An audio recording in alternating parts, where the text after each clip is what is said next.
Michael didn't know it yet, but today would teach him one of the biggest lessons of his life. He was the kind of man who loved control. He planned everything. His morning, his meetings, his goals. He believed that if you organized life well enough, it would reward you with smoothness. But that morning tested everything he believed. Michael was on his way to submit an important proposal, one he had worked on for weeks.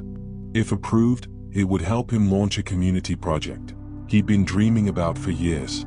He woke up early, dressed neatly, grabbed his bag, and stepped out with confidence. But barely 10 minutes into the journey, a sharp pain shot through his stomach. He froze. The kind of pain that forces you to stop walking. "Not now," he muttered.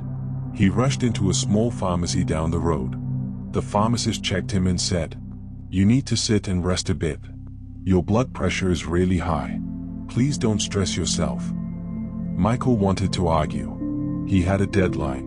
He had plans. He had somewhere important to be. But the pain wouldn't let him move.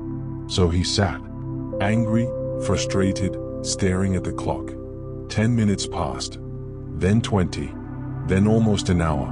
By the time he felt better enough to leave, he knew he had already missed the submission window. He felt defeated. But as he stepped outside, he saw people gathered at the next junction. Panicked faces, shouting, confusion. A taxi had crashed into a bike. The same bike Michael usually took to get to that office quickly. The same route he would have been on if the pain hadn't stopped him. His chest tightened. His hands went cold. He overheard someone say, "The bike man carries that office crowd every morning. If you were on that road today, God saved you." Michael's legs felt weak. He stepped back slowly, realizing the truth. That inconvenience, that unexpected stomach pain, that delay he cursed under his breath, was what kept him alive. He breathed deeply, his anger slowly melting into gratitude. Michael didn't tell anyone what happened that day, but it changed him.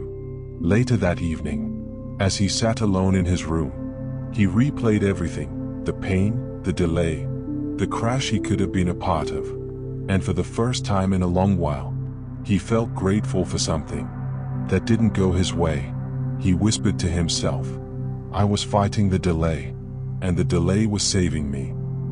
That moment humbled him. It softened something inside him. He realized he didn't have to understand life immediately to trust that life was working. Sometimes the reasons are hidden, but they are real. And that day, Michael promised himself one thing: whenever life slows me down, I won't panic first. I'll pause and look deeper, because now he knew. Sometimes the slow path is the safest path. Sometimes the unexpected turn is the right turn. And sometimes the delay is the miracle. Later that day, the organization emailed him. Due to an internal issue, the proposal deadline has been extended by 2 days. You may submit anytime before Friday. Michael sat down and laughed. A tired, relieved laugh.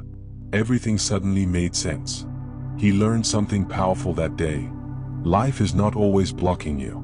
Sometimes it is shielding you. Sometimes the delay is protection.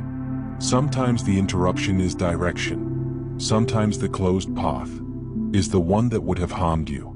We don't always see it in the moment. It often feels unfair, frustrating, confusing. But when the bigger picture finally appears, you understand. You weren't being punished.